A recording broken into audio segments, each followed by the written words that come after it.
What's up, guys? Tim also with Dragboss Garage. Well, another road trip for adventure.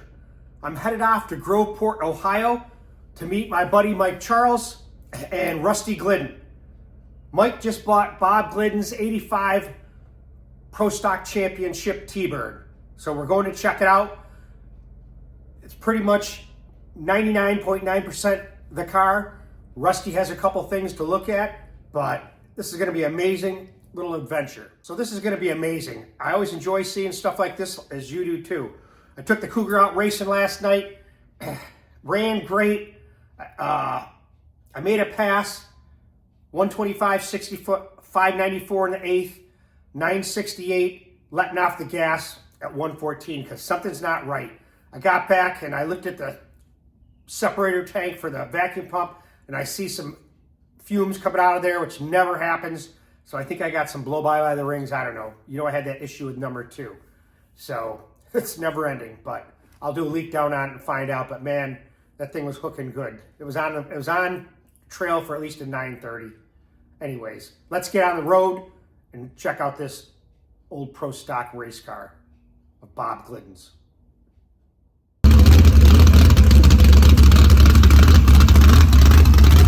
The finals in Pro Stock Eliminator. The Oldsmobile Calais of Warren Johnson has been experiencing some handling difficulties throughout this entire meet. He's got a difficult task. He is facing the Ford Thunderbird of Bob Glidden. Steve talked with Warren. In the elapsed time department, though, your best about a 65, his best in the 50s. You got your work cut out for you in the starting line. Well, I guess that would become under the term of a monumental task, but I think we're up to it. We made a lot of changes of stuff that we wanted to test, and it's a situation of we've got everything to gain and nothing to lose, so we're going for it. So you've changed a lot of things on the car? Yeah, we've changed a lot of things. We really don't know what to expect. The last 2 runs have only been relatively straight, and we changed some chassis parts in it, plus a lot of engine pieces, so hopefully we'll get a lot better. Knowing you and Bob Glidden, it'll be a great final. I hope so. Bob Glidden in the Ford Thunderbird has been absolutely dominant throughout the entire event, establishing both ends of the record. But this is the final. Everything's on the line in this one race. And there's those handling problems that Warren has been so concerned about. That gives Glidden an advantage that he parlays into a multi-car length victory. Bob Glidden winning the 25th annual NHRA Winter Nationals in his Ford Thunderbird. The elapsed time for Glidden, an outstanding 7.58 seconds at over 184 miles an hour.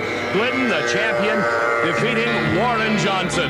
As we look again, you can see Johnson in the near lane has those problems that take him close to the center line. That left front wheel of that Oldsmobile Calais high off the ground. He has to let it back down to the pavement so he can steer the car away from the center line as Glidden takes it all. Well, Bob Glidden's performance here at the Winter Nationals could only be called total intimidation. Bob, a 758, congratulations. Thank you, Steve. I don't think anyone was really intimidated. Competition was. Well, I hope they were. We're glad that we won the race. For the Chief people, the Ford people, you know, Chief sponsored the race. And I think they've got about 1,500 people back at the tent waiting for us to get back there. So we're tickled that we won the race, and thank God we're here. You even enjoyed an advantage off the starting line. I thought maybe a little. I was kind of cautious with the track. It looked like there was a slick spot.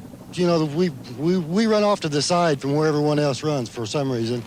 And I was afraid we were going to get crossed up, and I really didn't pay attention to Warren's car. Well, I have no idea what he even ran.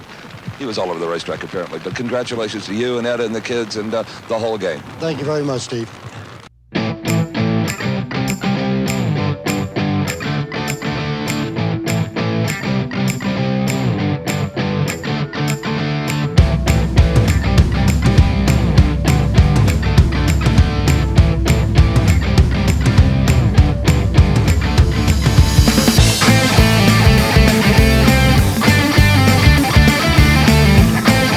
Time, so Johnson ran a slower elapsed time, but left the starting line first. And here is a man who's just darn happy to be back in drag racing here at the Cajun Nationals. It is Bob Glidden in the near lane with one of his older cars because he had a horrendous crash at the Southern Nationals a few weeks ago.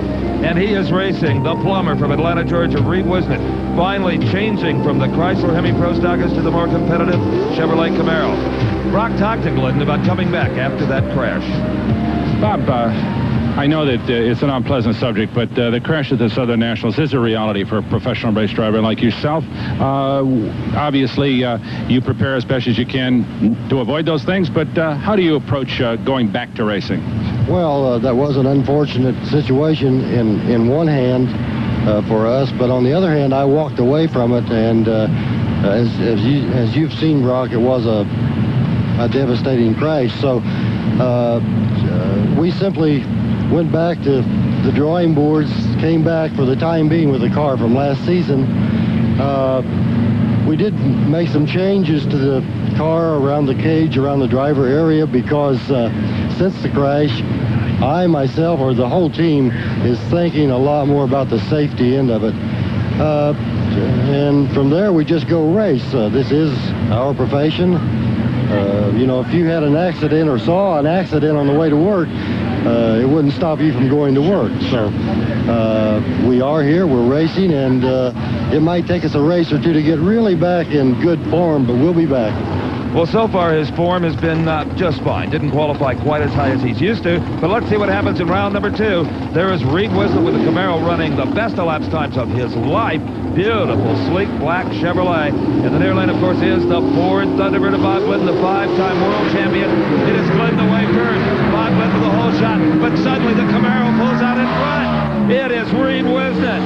A little out of control, but still winning it. The win of Reed Wisnet's Pro Stock career. 769, 178 miles an hour, and a race, Brock, he will not soon forget. Absolutely, Steve. A great upset here against a man who, as we said earlier, is coming back from that big crash, running an older automobile that may not be dialed in quite the way he wants it, but nonetheless, we take nothing away from this victory by Reed Wisnet, who does a beautiful job holding off the 5-time world champion. Now look at how close this victory margin is. Literally decided by the electronic clocks. A 773 versus a 769 for Reed Wisnet. And a major upset in Pro Stock.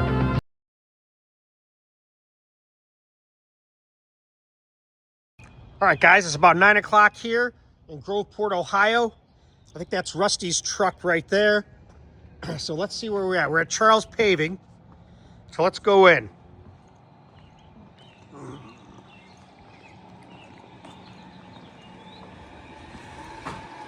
Now, that's a paving company. When you walk in and they got racing on the big screen.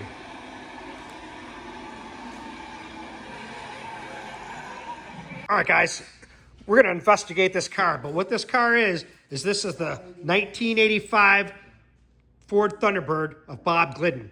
Now, you might not recognize it with this paint scheme, but let's take a look at it. We're going to dissect this car, and we're going to tell you about it.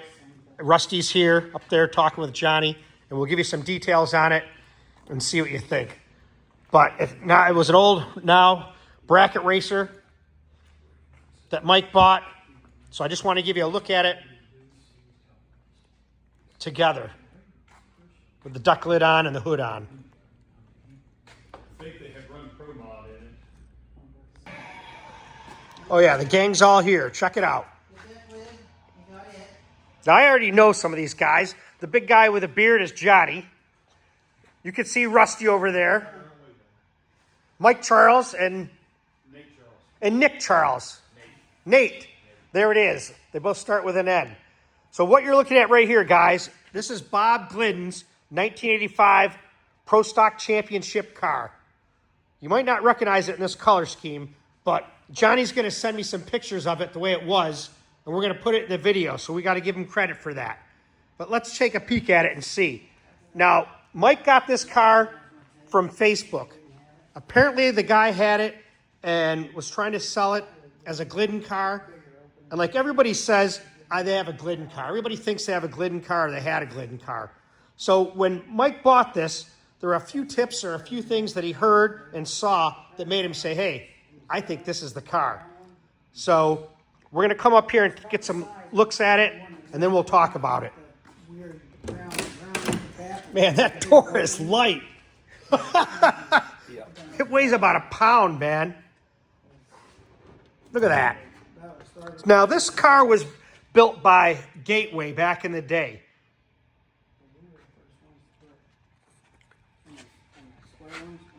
So one of the key features that you're going to see that helps us define this as being a Glidden car is that tack mount. We have multiple pictures showing that same mount and the same height with a dash. And you can see it right there. Now, you know, Bob didn't have a boost gauge in there. So this car was sold. I don't really know the history. Mike can give us some information on it. Now, a couple things that we noticed, that Mike noticed, that kind of solidify this as a Glidden car is the fact that when we show you these pictures, and you'll see them in here, if you look right here on the dash, right there is where those two little fuzzy things were mounted. You can see it right here. Here and over in here. And then it had the Ford sticker right there.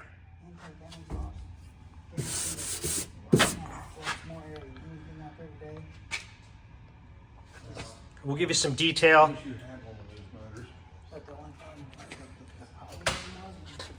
No compression, none. With what? The Boss? Yeah. Yeah. None.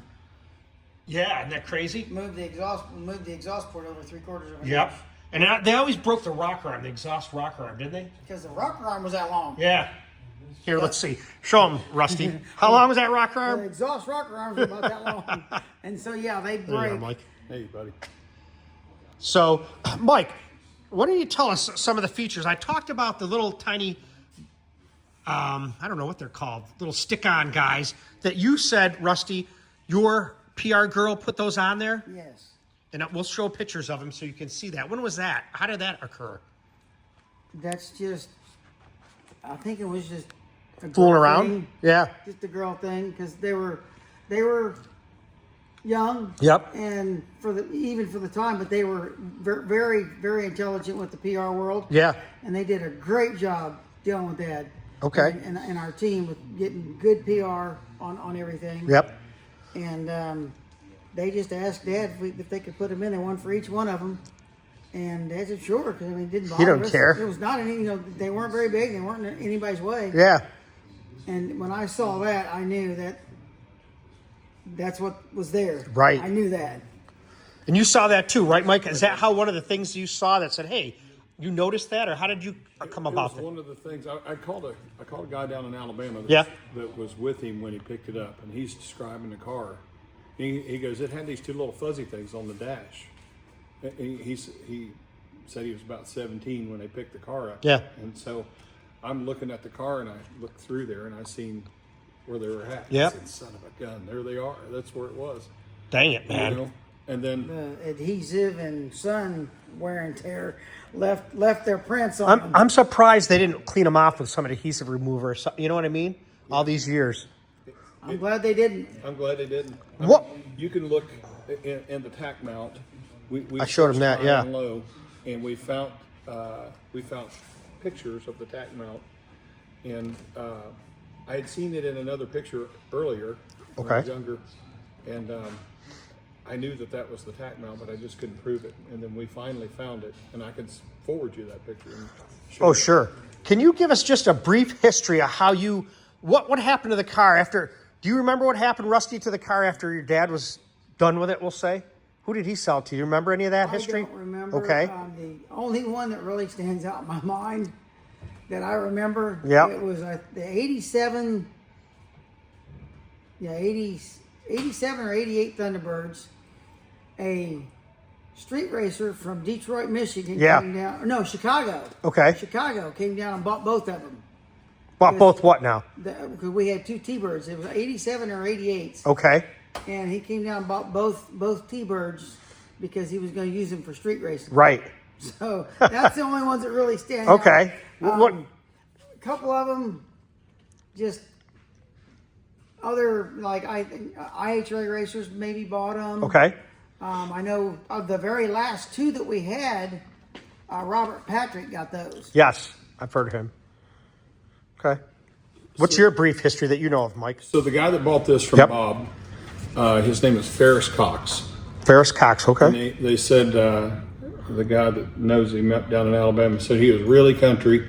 He said he went up there and bought this thing. He said he probably had a $500 pickup and a $200 trailer. There it is. And he said he drove around for about 3 weeks. Now I've heard it from two different people. Okay. with it on an open trailer because he's so proud of it. And he wanted everybody to see it.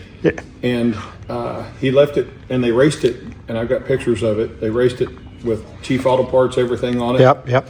And I guess Bob sent him a letter and told him, hey, you got to take all of that stuff off that car or I'm going to sue you. Okay. So that was, and I guess he had a letter, and they said that he would walk around and show everybody this letter because he was proud of the letter. And so they repainted the car. And, you know, I guess it's how we see it today. But, you know, I'll tell you, and right now, guys, I'll put up a picture that I have, which could be the car, and it's Larry Morgan. I think Bob's driving it, pulling a wheelie at a local track around. It could be National Trail, but it doesn't look like that track. But next to him is Larry Morgan, and you'll see the car. And then there's another picture of the car, and it says Al Moody Racing. So maybe you guys can comment and fill in any blanks that you may know. This is kind of a mystery that we're all unraveling and kind of put it all together. I have no idea about. I'll show you the picture. I have no idea about that. All right, guys, we're going to look at a little bit more of some of the closer detail that Mike has found out. Because originally this car was what color in this area? red, white, and blue. Red, white, and blue. It's blue down here. Let's get in there and look. Oh, yeah, there it is. See? Yep. Okay. Peeled that piece of trim back, and you Okay. can find the blue under it. Got it. And then there's something on the radiator that's unmistakable. Okay. And Man, that door shuts nice. Jesus. I got to do that again. Wow. For a race car. Okay. Pick this nose up there and grab it. Hey, John.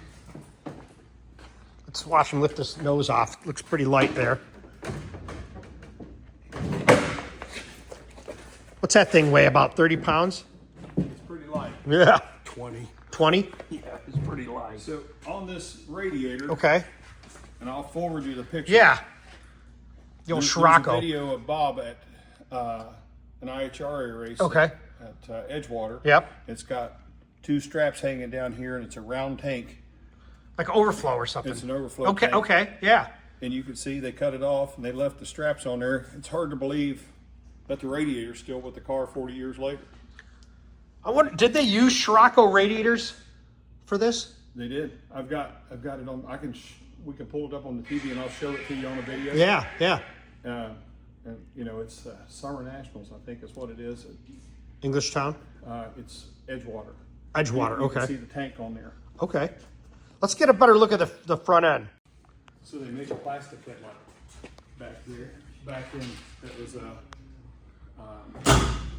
actual passenger car headlight, and they were plastic back then. If you could feel it, that's what they had glued in there. Wow. In the nose. That's amazing. But it was the 85 and 6 was the last year Pro Stockers had real headlights in them, Okay. so. Let's look close at this. Here's the nice looking front end.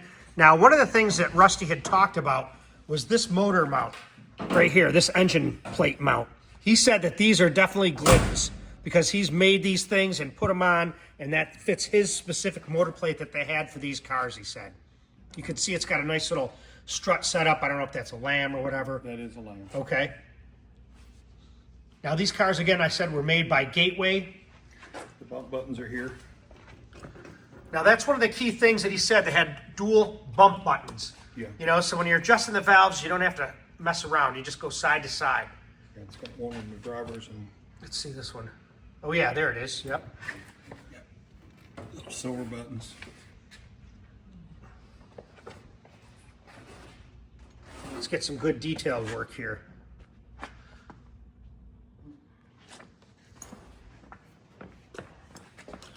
You can see the racks mounted up here. Looks pretty good.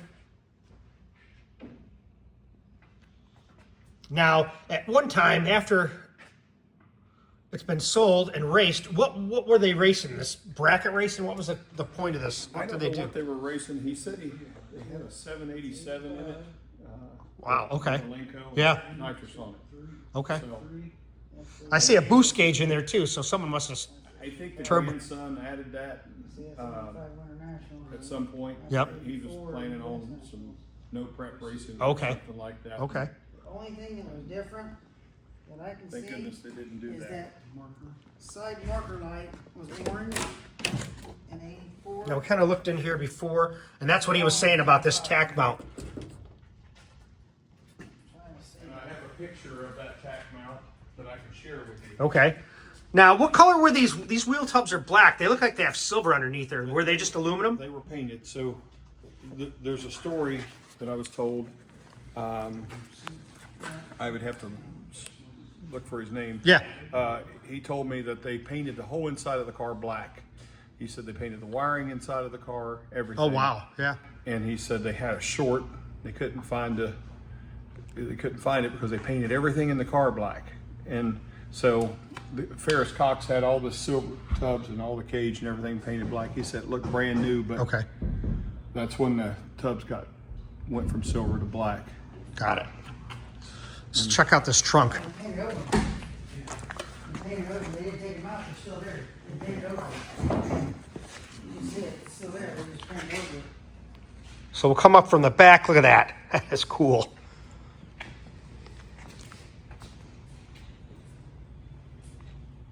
Now, Rusty, what were you saying about this? That something that your dad crashed this or hit a tree or something with it, or what was the story? Yeah, Martin, Michigan. Yeah. Chute didn't come out at an NHRA race. Yep. It disappeared.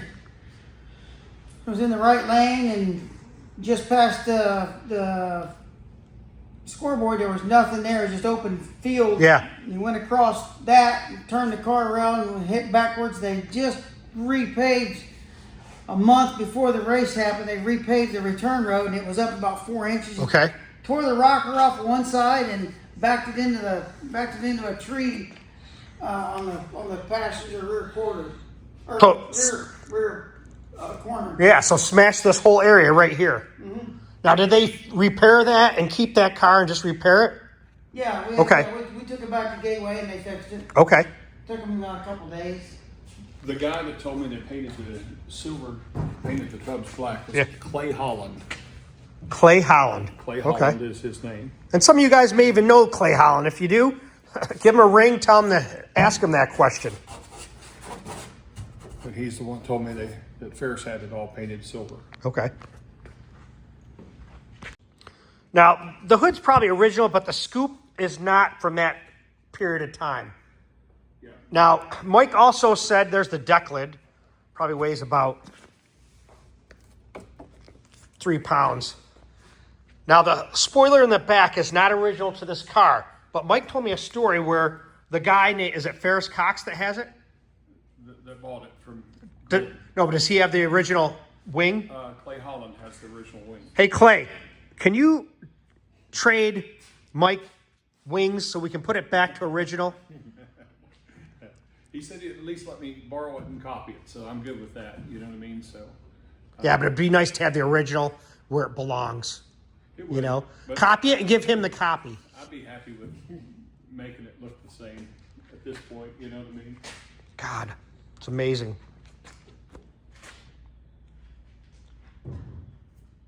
All right, guys, you know I had to crawl underneath this and get some good visualization.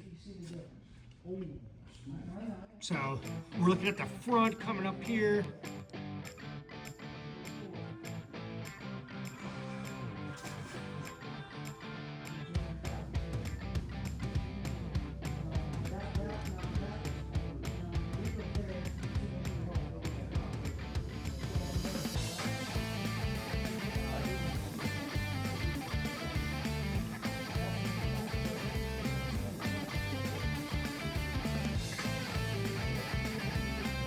See the outrigs here. It's kind of low, so it's hard to get good video, but you guys get it. It's fun to look at this stuff.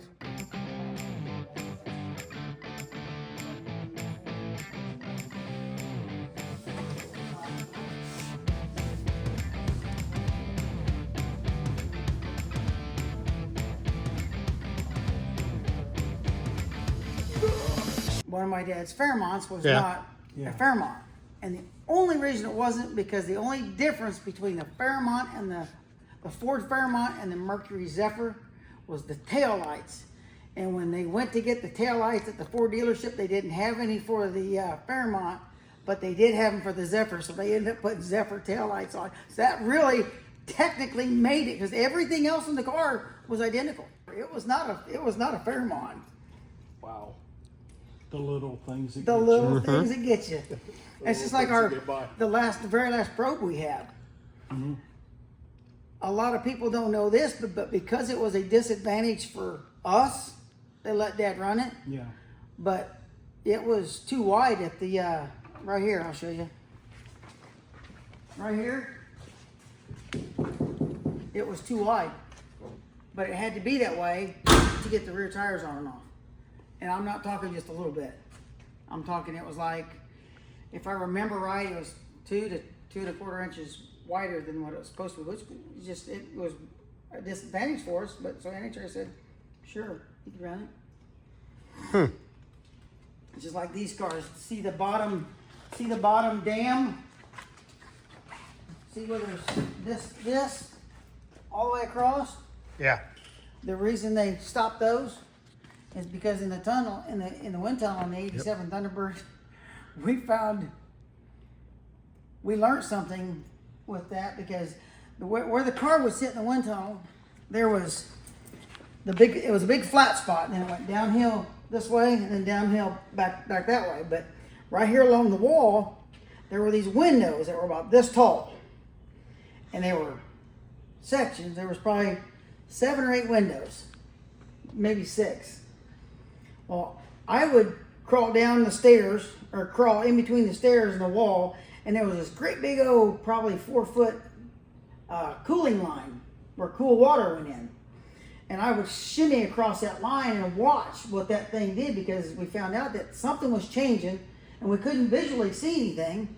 Well, I crawled up under there and saw that dam, at a certain point, it would go from flat, that the air would suck it up, and then the car got real good in the air.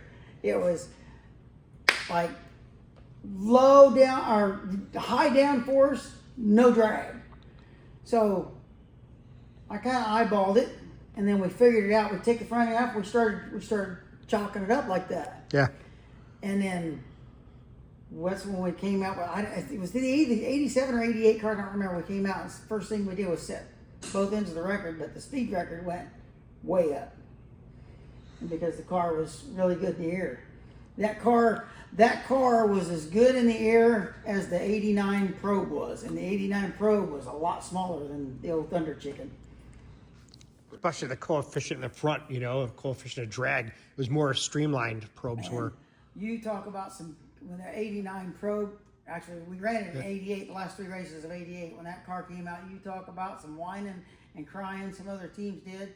Has been paying off today. Let's go. Can you guys see?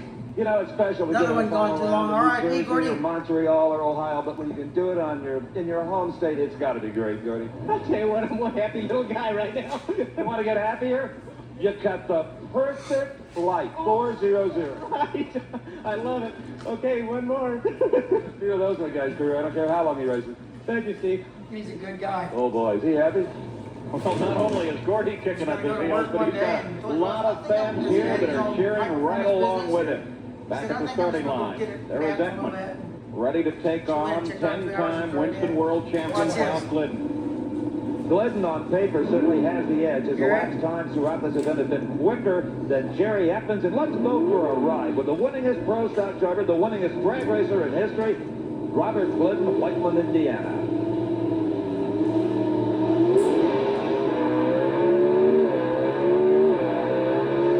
Perfect, man.